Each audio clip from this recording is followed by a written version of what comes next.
Ndasubiye kubaramutsa mwe banywanyi mukurikira imboneshakure yacu ari nayo yanyu Shiramatsiko TV. Ni imboneshakure imwe rudende dushikiriza inkuru n'ibiganiro utaronka ahandi.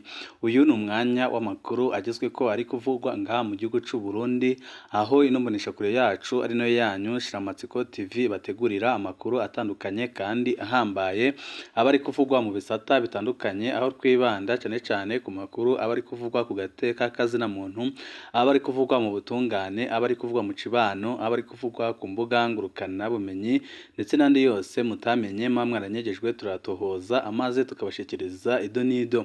Twabateguriye amakuru ahambaye cane arabana n'ibiriko birabera mu gisoda c'u Burundi, aho Perezida Evariste Ndayishimiye ndetse na General Prime Niyongabo mu minsi iri imbere bagiye kwagirizwa guhemukira ingabo z'u Burundi, kuko ibyo bariko barakorera ingabo z'u Burundi ni ibintu biteye isoni kandi babaje, aho bariko barakoresha ingabo z'u Burundi nk'abacengero, mu gihe n'abacengero iyo bagiye kurwana bagenda bakoze amasezerano, ariko ingabo z'u Burundi ziriko zirakoreshwa nk'abacengero kandi ntizinerekwe amasezerano yazo ndetse ntizinerekwe ibyo zigiye gukora, ariho abenshi babonera ko nyine ibintu bishobora kuba bibi cane mu minsi iri imbere, aho hari umujenerali ahambaye cane kandi afise ipeti rikomeye cane ngaha mu gihugu c'u Burundi warwanye muri CNDD-FDD, avuga ko mu minsi iri imbere Perezida Evariste Ndayishimiye ndetse na Generali Prime Niyongabo bashobora kwagirizwa guhemukira igihugu kubera ibintu bariko barakorera abasoda b'u Burundi muri Kongo, aho benshi babona nyine ko bagurishije abasoda b'u Burundi bakaba bariko bararonka amadolari menshi cane, mu gihe mu Burundi ibiziga bigumya bitahukanwa by'abasoda b'abarundi batazi icyo bariko bararwanira muri Kongo kandi batahabwa agateka nk'ako bakwiye guhabwa.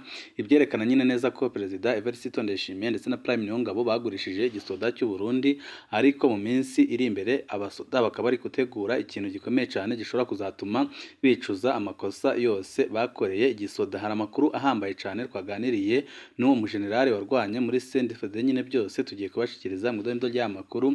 Wifuza kuzajya bo mu mbere bashikirwa n'inkuru n'ibiganiro bene nk'ibi, ico busabwa nta cindi ni uguvyonda kuri sabone kugira ngo ko dushizeho amakuru n'ibiganiro ujye uwa mbere mu gushikirwa nabyo.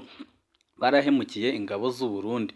Umwihwezo w'umwe mu ntwazangabo nkuru z'igihugu. Ubu ni ubutumwa twahawe n'umwe mu ntwazangabo nkuru mu gisirikare c'u Burundi, nk'uko dusanzwe tubikora kuri ino mboneshakure, kandi nawe nyine yabisabye ntidutanga umwidondoro wiwe. Agira ati: ndabaramukije amahoro, maze iminsi mbona ubutumwa mutanga ku ntambara abasoda b'u Burundi barimwo muri North Kivu, aho abafasha igisirikare ca Kongo kugwanya umuhari M23. Ndifuza kugira ico ndabivuze ko nk'imwe mu ntwazangabo nkuru z'igihugu kandi yarwanye intambara nyinshi. Amakuru mutanga aratuma abarundi bamenya ibyo batabwirwa. Amakuru mutanga arahambaye, ariko hariho ibyo mudahora mushikako nipfuza kubasangiza. Sinifuza ko izina ryanje rija ahabona, ariko ndifuza ko abaza kumviriza iyi nkuru bamenya ko njewe nagwaniye muri CNDD-FDD.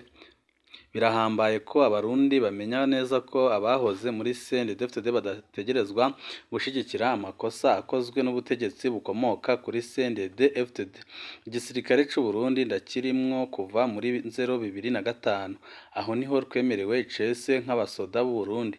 Ibyabaye kuva ico gihe ndabizi, ndashobora kubivuga ko kandi ndafise amakuru ahambaye cane ko mu minsi iri imbere Perezida Evariste Ndayishimiye ndetse na Prime Niyongabo bashobora kuryozwa amakosa akomeye cyane bariko barakora yo guhemukira abasoda b'u Burundi, aho bari kuboreza muri Kongo nk'abacengero.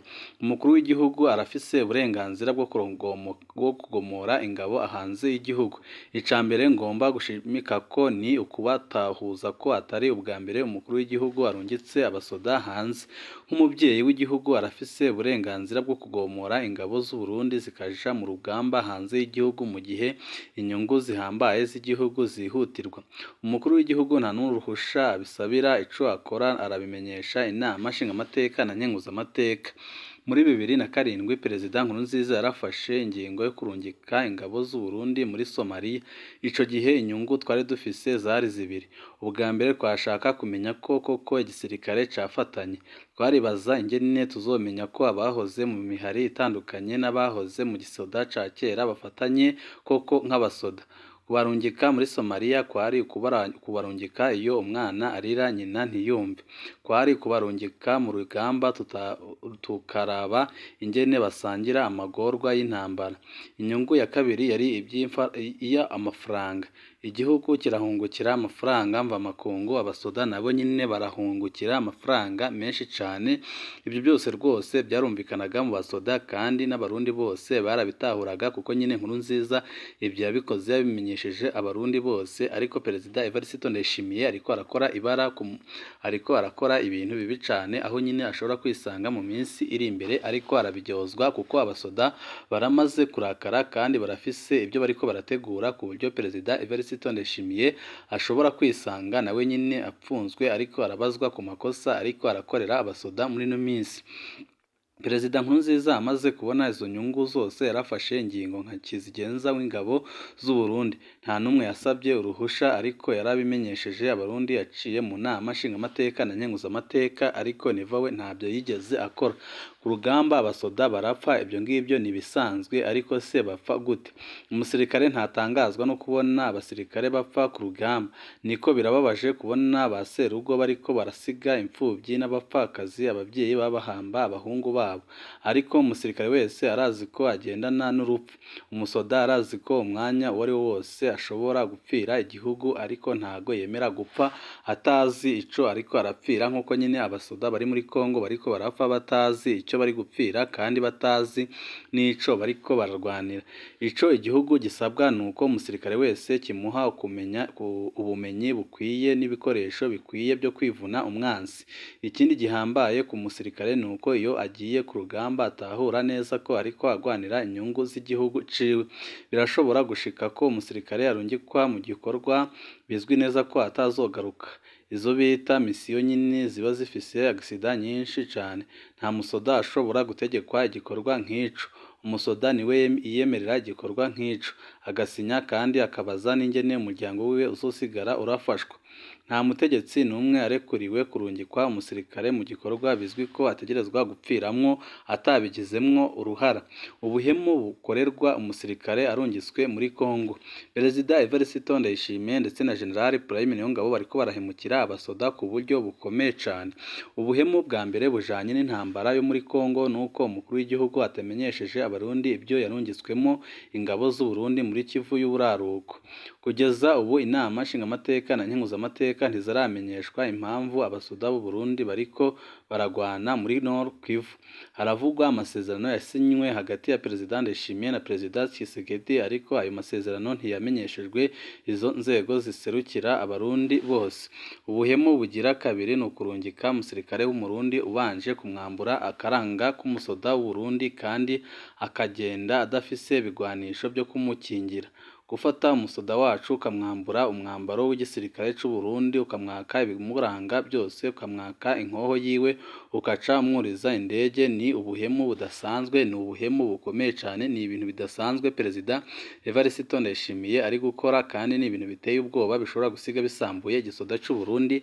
Ariko abasoda bakuru bakabona ko kugira ngo Perezida Evariste Ndayishimiye na Prime Niyongabo basambure igisoda cy'u Burundi kubera amafaranga bariko bararonka, kandi amafaranga atacu amarira igihugu ari kujya mu mufuka yabo, bahitamo nyine kubakuraho, kuko biraboneka neza ko batigaruye bashobora gusiga basambuye igisoda cy'u Burundi n'igihugu muri rusange, kuko igihugu kibagiye ku gisoda gikomeye.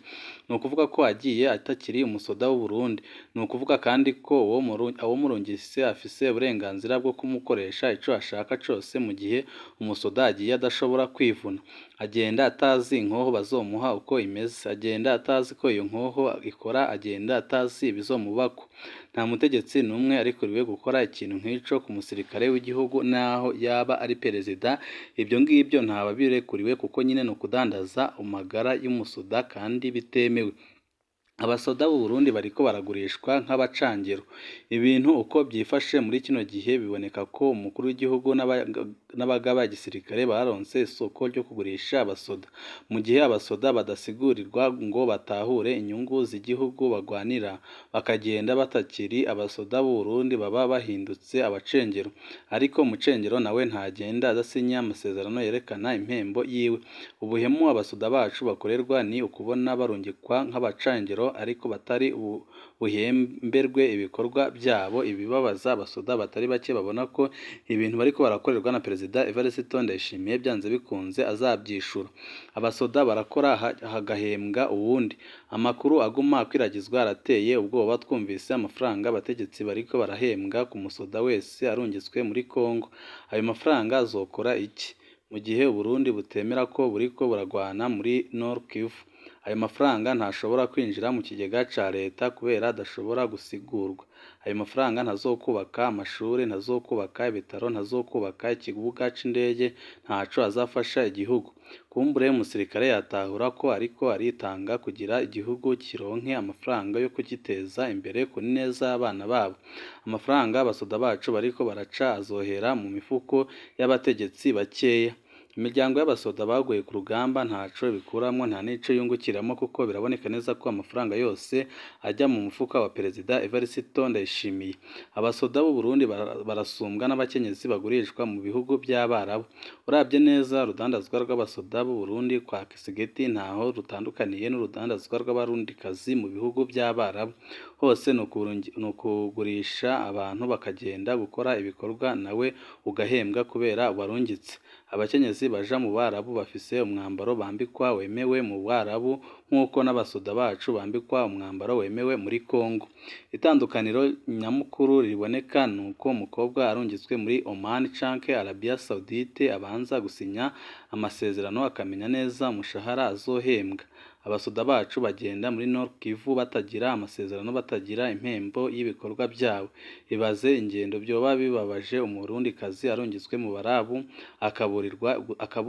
akagaburirwa gusa, hanyuma agataha uko yagiye.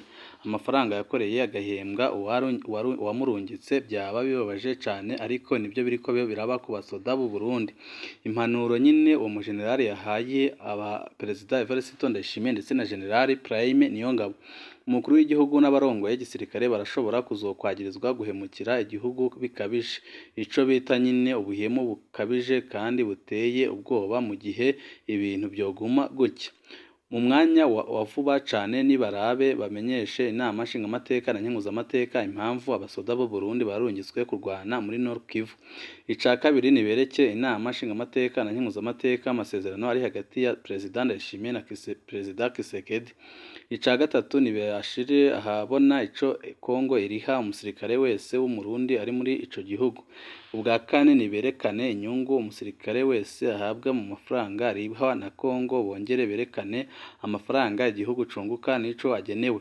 Ubwa gatatu niberekane ico bategurira umuryango usigwa n'umusoda aguye muri Kongo.